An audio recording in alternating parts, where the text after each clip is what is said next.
Bonjour à tous et bienvenue dans cette nouvelle vidéo. Donc dans cette vidéo, on va voir ensemble rapidement comment on structure une formule recherche V. La formule recherche V, elle va nous aider à aller identifier des éléments d'une base de données par rapport à un catalogue. Donc c'est parti, je vous partage mon écran. Bien. Alors ici dans cet exemple que je vous partagerai, je le mettrai dans la description, j'ai d'un côté des localisations, donc des villes, et de l'autre j'ai des surfaces. Donc en fait j'ai une série d'appartements ou de maisons dans des différentes villes, et ici j'ai les surfaces associées à ces différents appartements. Ensuite j'ai le prix au mètre carré, et ici je vais rajouter une colonne prix. Et mon objectif, ça va être d'affecter automatiquement, en fonction des villes, le prix au mètre carré. Alors, il serait possible de faire une formule si imbriquée même précisément, en expliquant que quand c'est Paris, le prix au mètre carré est de 10 000 euros, quand c'est Bordeaux, c'est de temps, etc., etc. Le problème de ça, c'est ici, pour l'exemple, on n'a pas beaucoup de villes, mais si jamais on avait par exemple un dataset de 150 villes, ça ferait une formule si avec 150 imbrications, 149. Ça serait de toute façon pas possible puisque la formule si ne peut réaliser au maximum que 65 imbrications. Et du coup, je vous renvoie à la documentation d'Excel sur laquelle c'est précisé noir sur blanc. Donc à partir du moment où on va vouloir afficher des éléments dans une base de données en fonction d'un critère, il va falloir utiliser une autre formule. Cette formule, c'est la formule recherche V. Alors, pour ça, j'ai préparé mon dataset. Donc ici, j'ai mis un petit tableau dans lequel j'ai précisé les différentes villes, Paris, Bordeaux, Toulouse et Montpellier. Et j'ai précisé également le prix au mètre carré.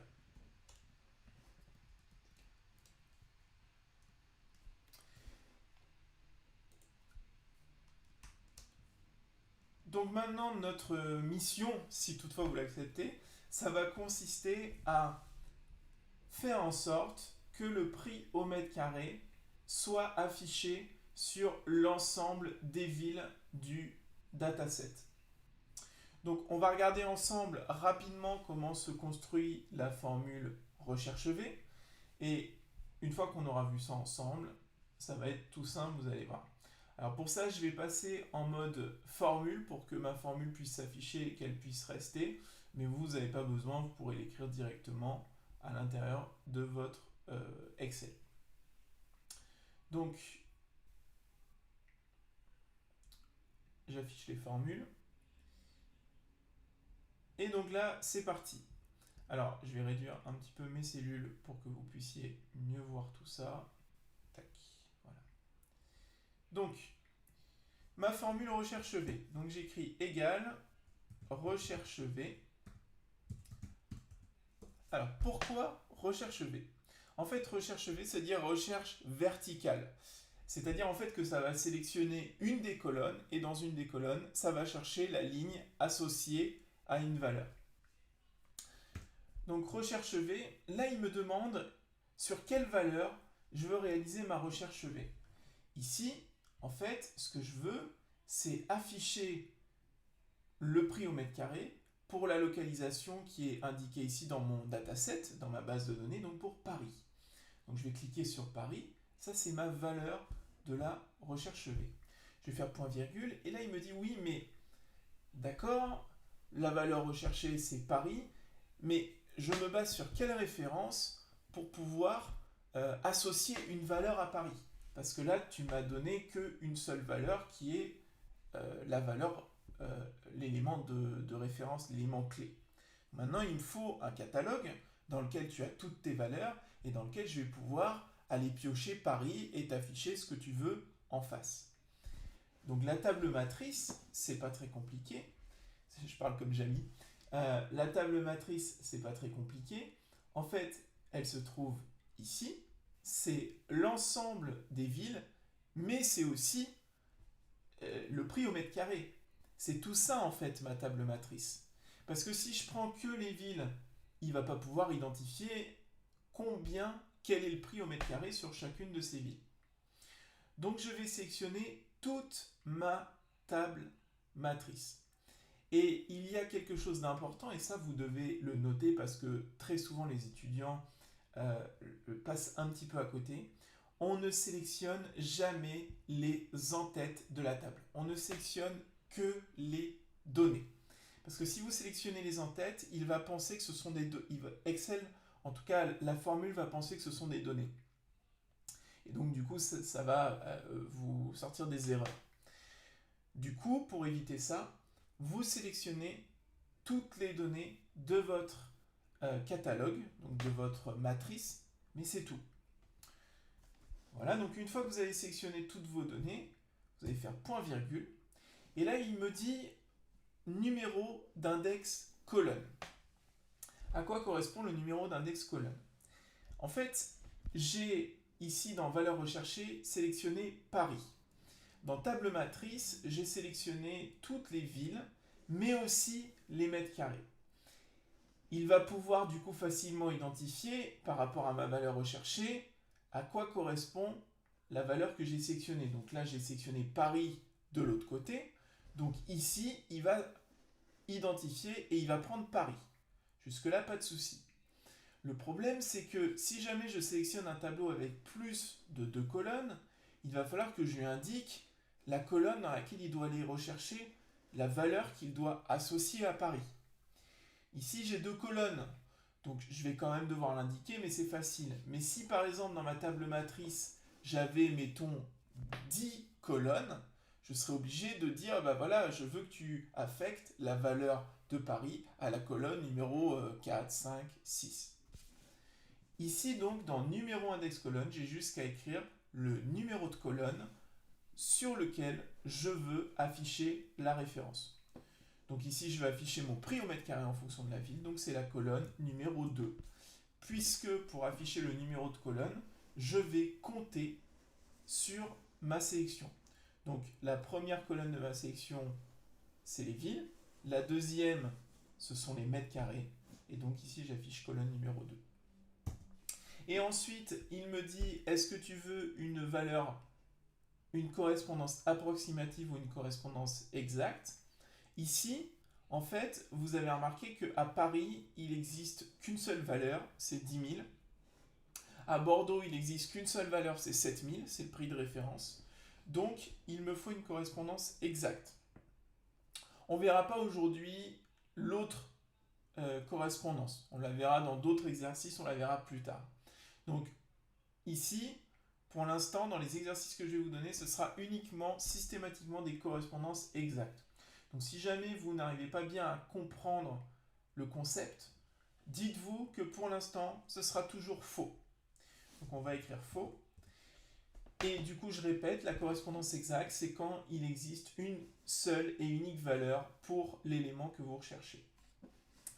Une fois que vous avez fait ça, vous pouvez revenir ici sur la partie sur votre dataset.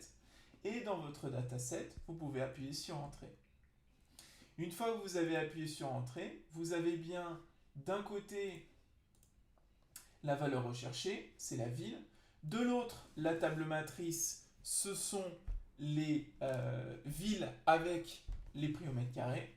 Le numéro de colonne, c'est l'index colonne, c'est l'index numéro 2, en fait, puisque c'est la colonne numéro 2 qui va afficher les prix au mètre carré. Et enfin, vous écrivez faux. Et faux, c'est-à-dire qu'en fait, juste pour une ville, il existe un seul prix au mètre carré. Une fois que vous avez réalisé l'intégralité de cette procédure, hop, ça vous affiche automatiquement le montant du prix au mètre carré à Paris. Et si jamais vous essayez de saisir dans la première localisation Bordeaux, ça va afficher automatiquement le prix au mètre carré de Bordeaux. Et si vous essayez de saisir Toulouse, ainsi de suite. Voilà, donc on a réussi à faire la première étape de la partie recherche V. Maintenant, il va juste falloir étirer ma formule. Mais le problème, c'est que là, en étirant ma formule, j'ai une erreur. Souvent, lorsque ma formule fonctionne sur la première ligne, mais qu'elle ne fonctionne pas dans les autres lignes lorsque j'incrémente ma formule, c'est qu'il y a un problème avec le dollar. C'est obligatoire, c'est systématique, il y a un problème avec le dollar. Donc pour modifier, pour corriger la formule, on va aller chercher où est-ce qu'il n'y a pas de dollar.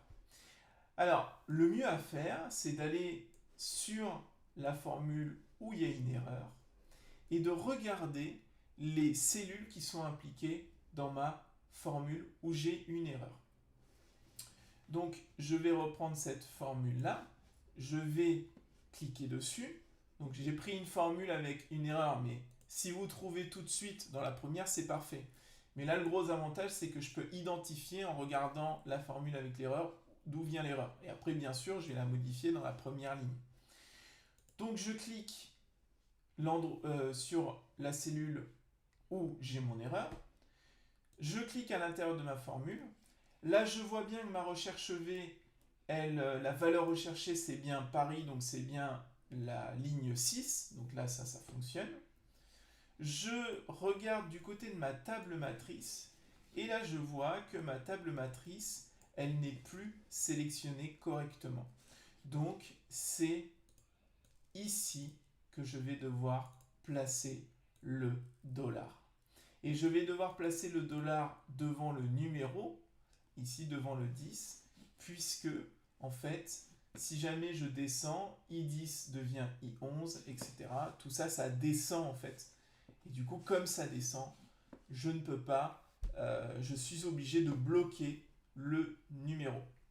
Si vous ne comprenez pas bien comment fonctionne le dollar, je ferai une petite vidéo de 5 minutes pour expliquer. Ça ira plus vite que de tout réexpliquer dans cette vidéo. Donc ne vous inquiétez pas. Ce qu'il faut juste retenir, c'est que à partir du moment où on étire vers le bas, je place le dollar devant le numéro pour bloquer le numéro. Donc maintenant que j'ai identifié le problème, je reviens sur la première valeur, ici. Là, je clique à l'intérieur de ma formule. Et là, ma table matrice, elle est sélectionnée de I6 à J9. Et là, je vais placer mon dollar devant le 6 de I6 et devant le 9 de J9. Et j'ai plus rien à toucher, je fais Entrée. Là, ma formule, elle est bonne cette fois-ci. Je n'ai plus qu'à étirer un petit peu pour voir si ça fonctionne. Ça fonctionne parfaitement. Je vais donc me mettre sur le petit carré ici vert. Je vais chercher du coup un petit pointeur noir en forme de croix et je double-clique et ça va étirer toute ma base de données. Une fois que j'ai réalisé ça, c'est terminé quasiment. J'ai plus qu'à identifier le prix de l'appartement et pour ça, je multiplie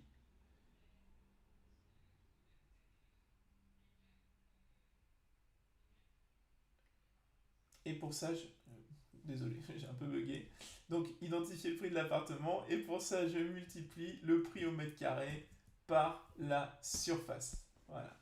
Et à partir de là, j'ai le prix de l'appartement. Je me dis que 10 000 euros, je trouvais que c'était pas très cher à Paris. Je pense qu'on est plutôt de l'ordre de 15 000 euros. J'ai affecté les valeurs un petit peu au hasard comme ça. Ensuite, vous double-cliquez et là, du coup, vous avez le prix de tous les appartements de votre base de données. Voilà pour la formule recherche V.